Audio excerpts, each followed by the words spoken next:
It's the best way to start your NFL Sunday. Welcome everybody back to Sunday Morning Slants. My name is Matt Watson, joined alongside Mason and Ethan. How are we tonight, gentlemen? Fantastic. Doing good. Good to be here this season finally. Welcome to the show. So tonight, we're going to be talking about if Justin Herbert will finally break out in the NFL. It's only been, I don't know, 5 seasons of Justin Herbert thus far, and everybody's still waiting for what if man to break out. So tonight, we're going to be talking about whether or not Justin Herbert will finally break out this year and if the Chargers can overcome the Kansas City Chiefs in the AFC West. We'll be giving our picks for the AFC West as well, so stay tuned for that. And if you haven't caught any of the other episodes in recent weeks, we've gone through the NFC East, the AFC North. Last week was the NFC North, so tonight the AFC West. So go back and check out our picks for the division as well as other topics. So, Ethan, I'm going to start with you tonight. Closeted Chargers fan. I know you're an Eagles fan, but you are a closeted Chargers fan. I know you love Justin Herbert, and you haven't had a chance to talk about it yet. So I'm going to start with you. Will Justin Herbert finally break out this year and have the caliber season that everybody expects for, the hype would recommend that Justin Herbert's capable of having? I'm going to say yes, because, he finally has a good coach for 2 years in a row.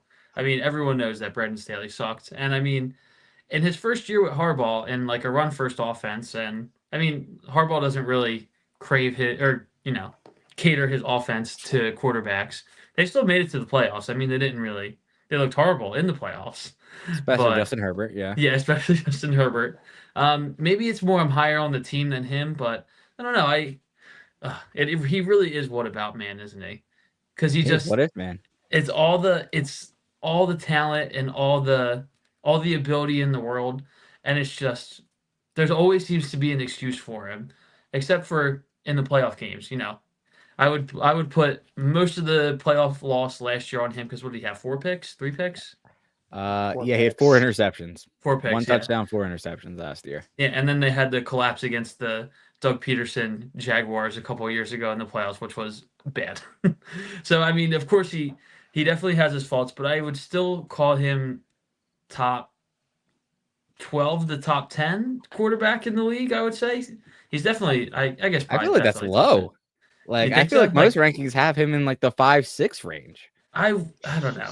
Maybe I'm harder on him than I thought, but I mean, there's like the big 5. What is it? Mahomes, Burrow, Allen, Lamar, and who am I missing? I mean, I guess that Hurts is up there too at this point. I mean, I'd probably put Stafford over Herbert just based off of resume. So sure, yeah. I don't know. Okay. I mean, Goff has more playoff success and more team success than Herbert does in 6 years. And I mean, the Chargers are the Chargers. They're just one of those. They're sneakily one of the worst run organizations in football, but maybe they have some stability finally. And I'm feeling optimistic when you're going into year 2 of with Harbaugh and Herbert. We'll see how it goes. All right. So Mason, I'll throw it over to you. Do you think that Justin Herbert will finally have that breakout season that everybody hypes him up to be? No. I just feel like it's not going to happen at this point. And it's hard to shake when you're kind of dug yourself a hole like this. And I don't really understand all the Justin Herbert protection and what ifs, because people just fry Lamar Jackson, even though he's had way more playoff success. I know early on he had those couple losses and it wasn't look like he was doing anything. And I guess you could argue like Justin Herbert could turn around. Lamar made it to the AFC Championship game, I guess 2 years ago now. 2 seasons ago.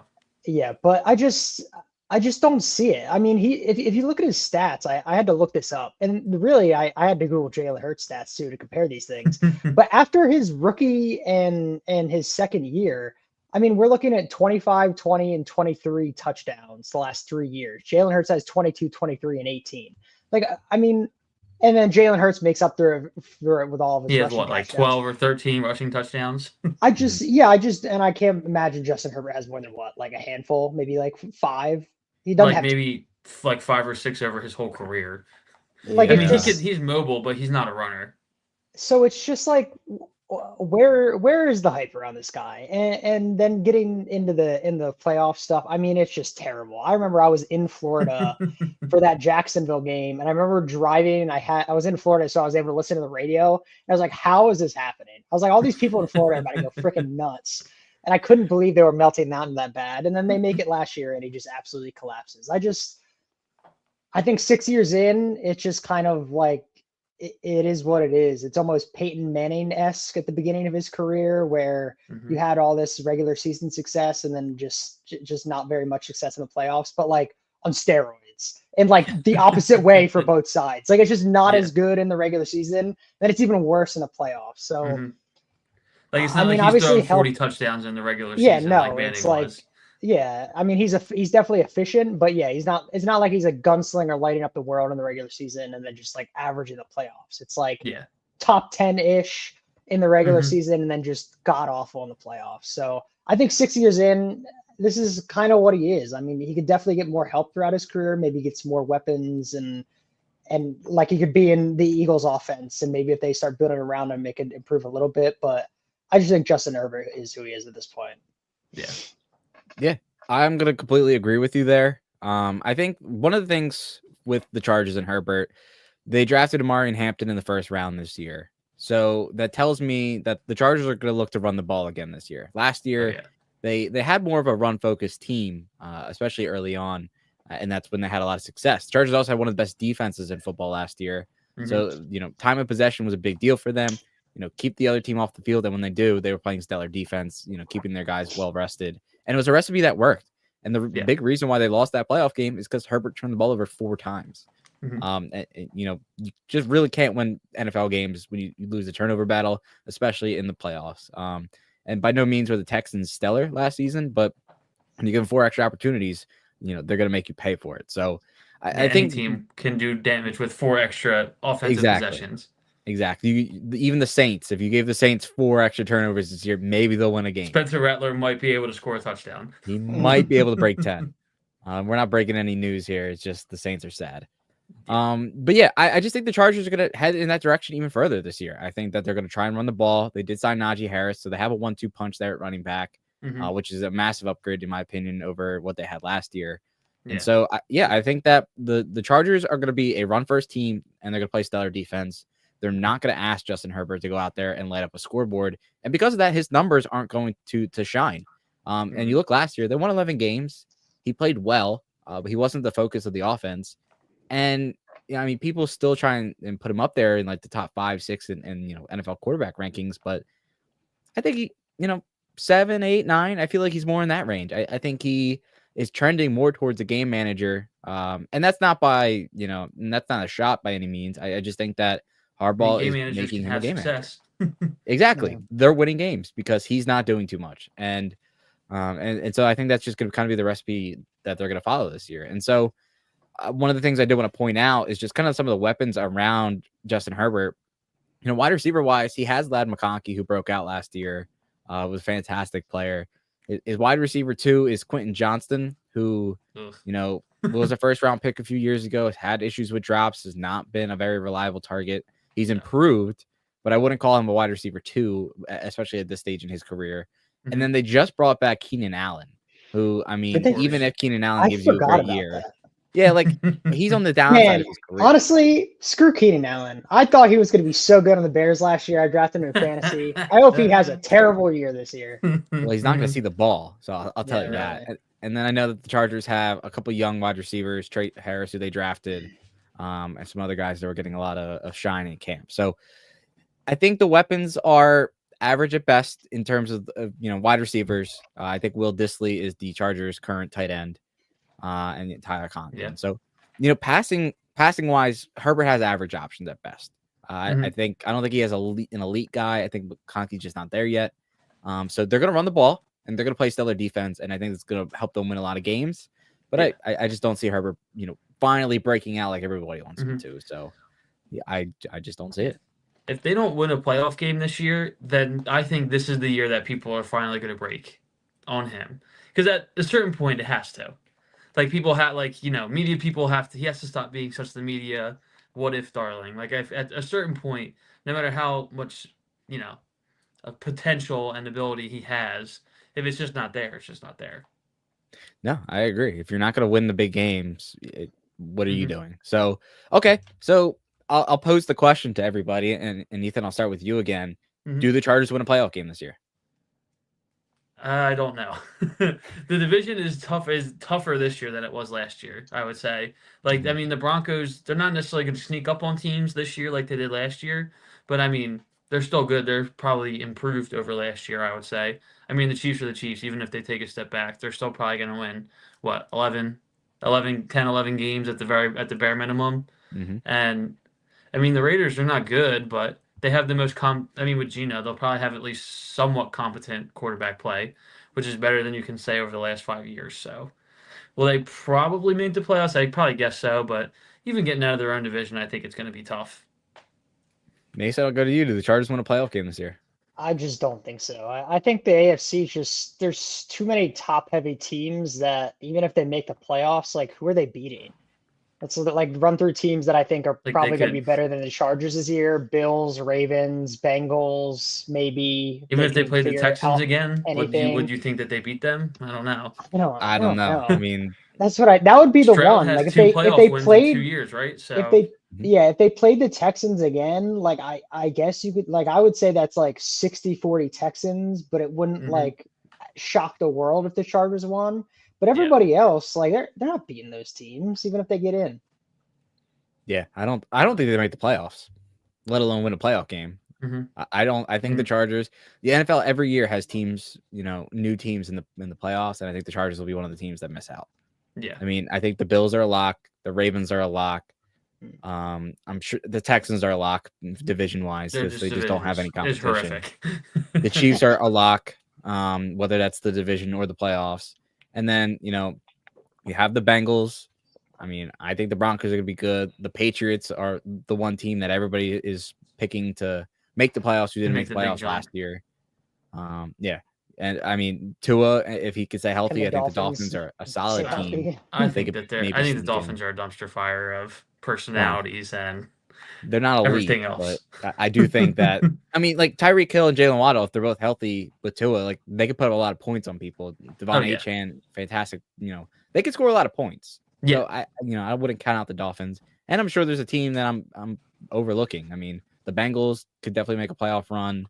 Definitely. I mean, I guess the Steelers could have one. I mean, are they going to finally have a losing season this year? They're not winning more than 6 games. Okay. I just don't see it. I'll believe it when I see it. Making it. That's my sense. I'll believe it with the Steelers when I see it. Well, I know we've been picking them to have a losing record like every year this podcast, so it's got to happen eventually.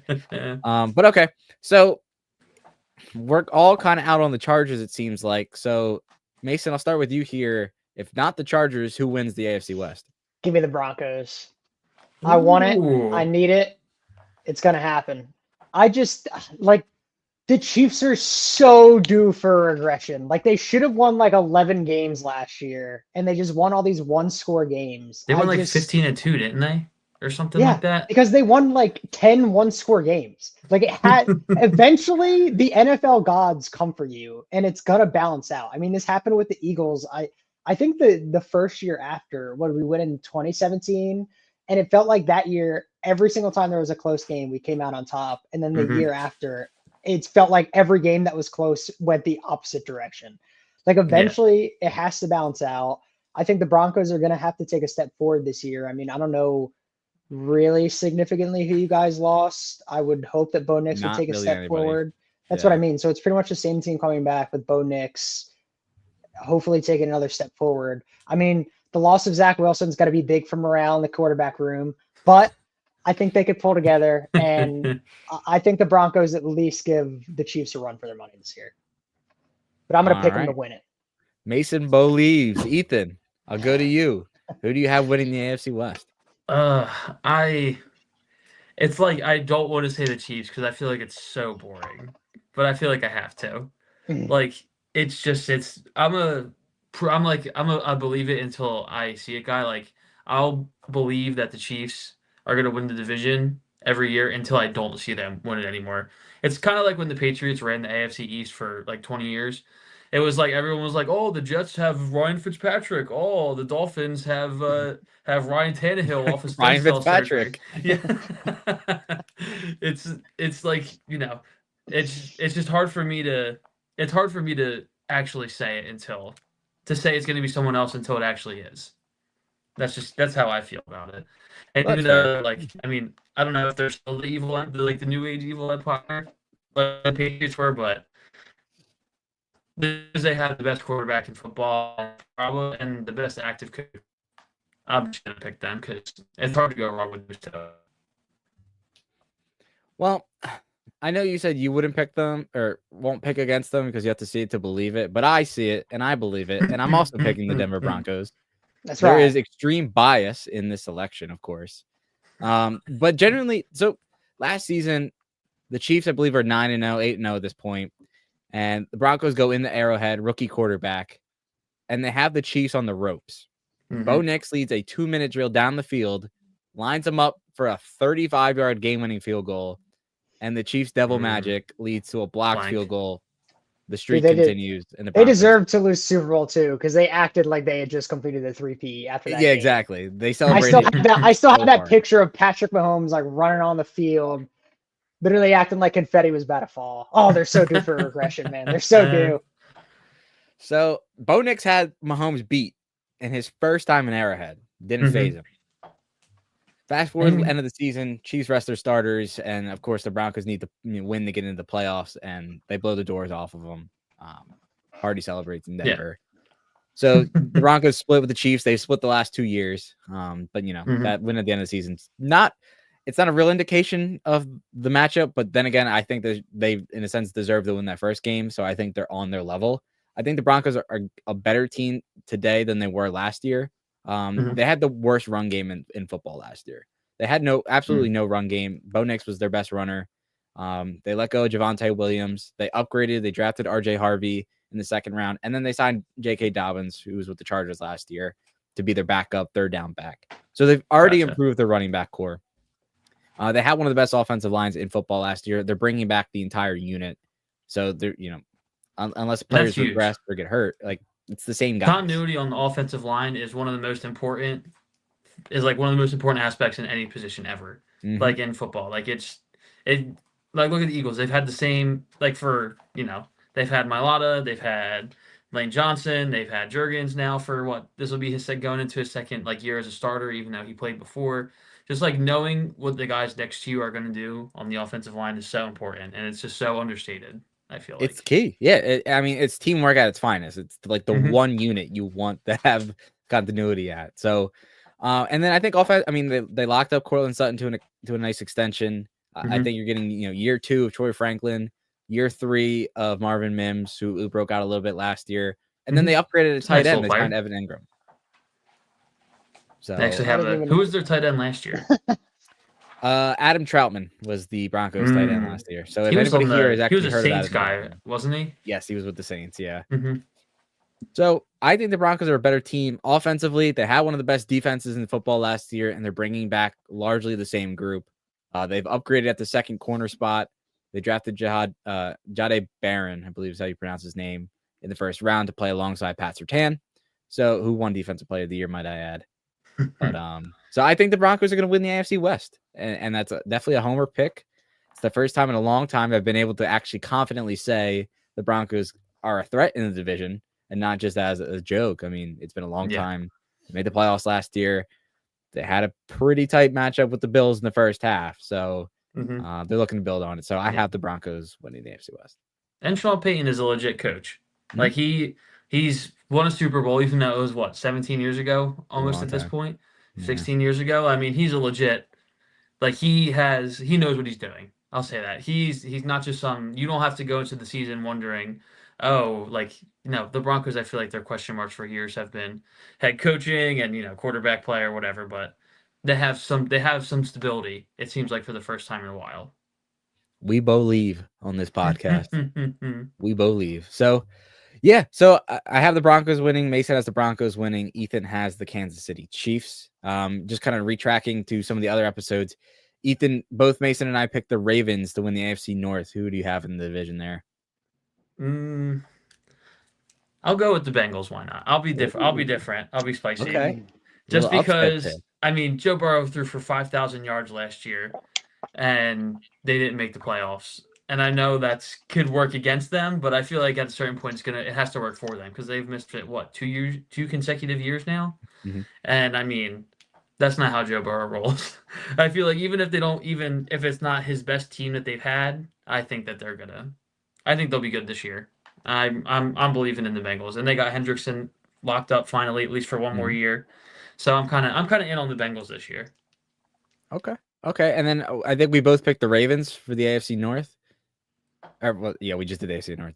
Yeah. NFC North. I had the Packers. Mason, I think you had the Lions. I don't even remember. I think I did have the Lions. I think I said like even with the losses of the coordinators and everything, I thought they were still far enough ahead from the other teams that they would come out on top. Yep, yeah, you all three had the Lions. I had the Packers. So Ethan, who do you like in the NFC North? I guess I'll go with the Lions. I think Jordan Love stinks. I've never been a Jordan Love guy, and isn't he hurt right now, or he's had some sort of issues or something like that in training camp or No, something. I know all of his receivers have been hurt. I didn't know he was hurt. I don't know. Yeah, I haven't seen anything. I might be wrong about that, but Jordan Love injury. Even still, I'm not. Yahoo Sports says Packers cut 2 QBs amid Jordan Love injury. There you go. But I don't actually. He is nursing a thumb injury. Yes. Okay. And I don't know. Maybe it's Eagles bias because I thought that he played terribly in the playoffs against the Eagles too. But I feel like every time I see him play, I don't see what makes him a franchise quarterback. He's probably fine. Like he's fine, but he's not. He's not a game changer to me. And I don't know. I just don't love. I've never loved. Not to be ironic, but I've never loved Jordan Love. And the Bears, I'm not really high on Caleb Williams either. I got to see it from him first before I believe it. And the Vikings, rookie quarterback, kind of. I don't know. All right, and then the last division that we picked was the NFC East. And I'm gonna assume you're gonna pick the Eagles. Yeah, that's a pretty easy one. Yeah. I mean, the Commies are good. They're like I can't really disrespect them. I think that they're a legitimately good team. I don't know if they're gonna surprise. Like it's like the same thing as last year. Like I don't think they're gonna surprise people this year the way that they did last year. So they might not have as high of a win total because did they win 12? I think they went 12-5 last year. Something like maybe 11-6. Yeah, like they only win 9 or 10 games this year. But I think that the Commanders are definitely a playoff team still. The Cowboys, complete and utter mess. The Giants, no, you don't even have to talk about the Giants. It's fine. Hey, Russell Wilson, baby, you're gonna lead the Giants to 6 wins. Nice. That's an improvement. Is Micah Parsons gonna sign by week 1? No. He will not play in that Eagles game. No, I don't think so. What's that line moving to? Minus 500 at this point. I mean, Jerry Jones just had that interview with Stephen A. Smith, and he's basically like, we'll keep him on the sideline for 3 years if we have to. Exactly. Like, literally, he's like, we have him under contract. He can sit there. We can franchise tag him. Like, when do they stop becoming a reality show and start being a real football team? Oh, my gosh. It's -7. Wow. That is nuts. It ain't happening. So, all right. Well, that's going to conclude tonight's episode of Sunday Morning Slants. Appreciate everybody for tuning in. Like we mentioned, if you haven't gone back and looked at some of the other division preview episodes, feel free to take a look. We have football in 9 days at this point. So we're almost at the NFL season. 8 more sleeps. We're locking in Eagles Cowboys next Thursday night. So looking forward to that. But yeah, make sure you check out the other videos, and we'll be live again next Tuesday at 8 o'clock, previewing yet another division as we head towards the NFL kickoff. So appreciate everybody for listening, and have a great night. See you, everybody.